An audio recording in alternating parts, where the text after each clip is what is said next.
Bienvenue dans Rocket League Pro Tips, la série qui explore les détails techniques des différentes mécaniques de Rocket League afin de les maîtriser pleinement. Aujourd'hui, on parle de la mécanique incontournable de Rocket League, le flip reset.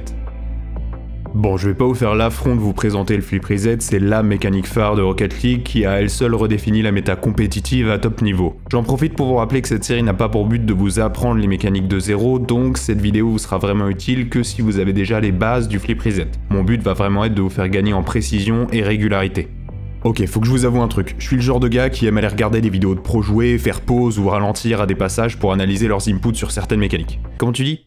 Toucher de l'herbe ? Je connais pas. Bref, en regardant des vidéos d'Apparently Jack où il affichait ses inputs, j'ai remarqué qu'il avait parfois tendance à freiner au moment de ses prises de reset. J'ai rapidement compris l'intérêt, puisque par définition, un reset s'obtient en touchant la balle avec les 4 roues simultanément, il y a forcément un court instant où la voiture roule techniquement sur la balle. Pendant ce court instant, on peut alors influencer la trajectoire de la voiture en freinant ou en accélérant.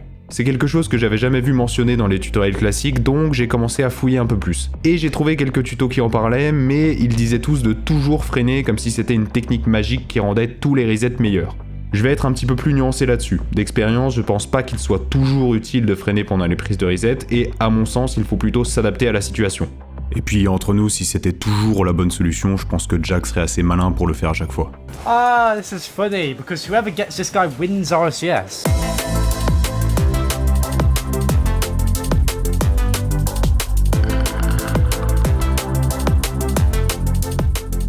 Donc si on regarde la situation classique, vous prenez un reset en étant dans cette position. Dans cette situation, freiner va principalement vous faire reculer par rapport à la balle en vous aidant à pas perdre en altitude, alors qu'accélérer vous fera passer devant la balle en accentuant votre chute. Autre exemple, si vous prenez un Arsenal Reset ou Salmon Reset, le nom des mécaniques sur RL sérieux, et votre voiture est dans le sens inverse du reset classique, et donc freiner va vous faire passer plutôt devant la balle. En revanche, accélérer peut vous être utile dans d'autres contextes, par exemple si la balle va vite et que vous voulez rester en dessous après le reset, ou sur un niveau vraiment plus avancé, ça vous aidera à aller chercher un air dribble bump après votre reset. Donc il faut vraiment que vous anticipiez la situation avant de prendre votre reset pour savoir quel input sera le plus utile. En gardant en tête que si vous êtes vraiment bien placé en allant à la bonne vitesse, le meilleur move peut être parfois de ni freiner ni accélérer. Et si vous avez l'impression que votre voiture part dans une direction aléatoire après votre prise de reset, c'est sûrement parce que votre approche est mauvaise. Pour rester stable après le reset, il faut que votre voiture arrive vraiment à plat sur la balle. En gros, que les 4 roues touchent la balle exactement en même temps. En plus, ça vous aidera à plus souvent obtenir le reset et ça permet de maximiser le temps de contact entre vos roues et la balle et donc augmenter l'impact de freiner ou accélérer pendant la prise de reset. Pour ça peut vraiment être utile de contrer votre dernier input avant le reset pour que la voiture soit pas en rotation avant d'atterrir sur la balle. Par exemple, si vous maintenez votre joystick vers le bas pour prendre le reset, donner un petit coup de joystick vers le haut juste avant va stabiliser la rotation de votre voiture.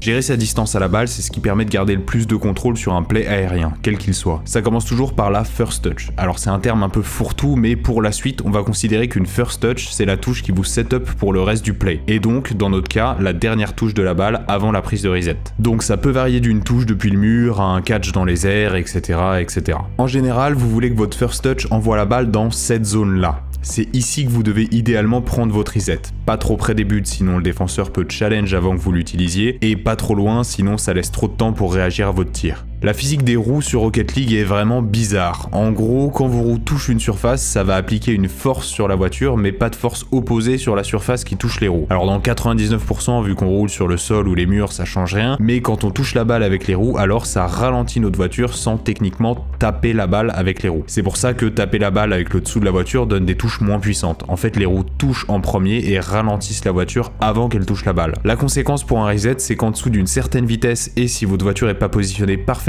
sous la balle, la première roue qui touche va repousser la voiture et se décoller avant que les autres entrent en contact avec la balle et donc vous n'aurez pas le reset. Petite remarque concernant les setups depuis un mur. Vous avez sûrement remarqué qu'il y a un côté plus facile que l'autre pour prendre un reset. C'est parce qu'en utilisant le même air roll sur les deux murs, votre voiture finit avec une demi-rotation de différence quand vous arrivez sous la balle. Ce qui vous pousse à attendre que cette demi-rotation soit terminée avant d'enclencher la prise de reset. Ce qui va, en plus de vous faire perdre du temps, vous faire prendre le reset sur une balle moins haute, voire en train de descendre, et donc donner un moins bon setup. Deux solutions pour pallier ça, soit vous apprenez un deuxième airroll, ce qui est un peu overkill pour la situation, on va pas se mentir, soit vous apprenez à prendre un reset dans d'autres positions que sur un setup parfait. Pour ça, gardez en tête que tant que votre voiture est sous la balle, nez pointé vers son centre de gravité, quelle que soit sa rotation, il faut faire les mêmes inputs pour qu'elle prenne un reset. Après, elle sera juste pas dans la position classique une fois le reset pris, et donc il faudra recover de cette position inhabituelle pour continuer le play.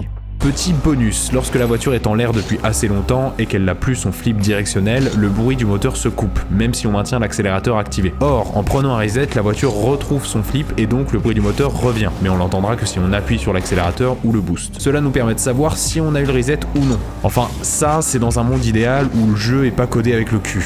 Oui, parce que pour une raison qui me dépasse, parfois même quand t'as pas le reset, le bruit du moteur revient quand même. Et ça c'est vraiment dommage, parce que ça aurait été un super moyen discret et élégant d'avoir l'info. Je sais pas à quoi c'est dû, personnellement je pense que c'est un bug, mais du coup on peut pas être sûr à 100% d'avoir le reset si on a le bruit du moteur qui revient. En revanche, si le bruit du moteur revient pas, là vous pouvez être sûr à 100% que vous avez pas le reset. C'est pas aussi utile, mais c'est déjà ça. Voilà, j'espère que ça vous aura plu et surtout que ça vous sera utile. Sur ce, je vous dis à la prochaine et soyez sympa avec vos mates, ils sont meilleurs que ce que vous pensez. Sauf toi là, comment tu peux rater ça après la passe que je te fais, sérieusement?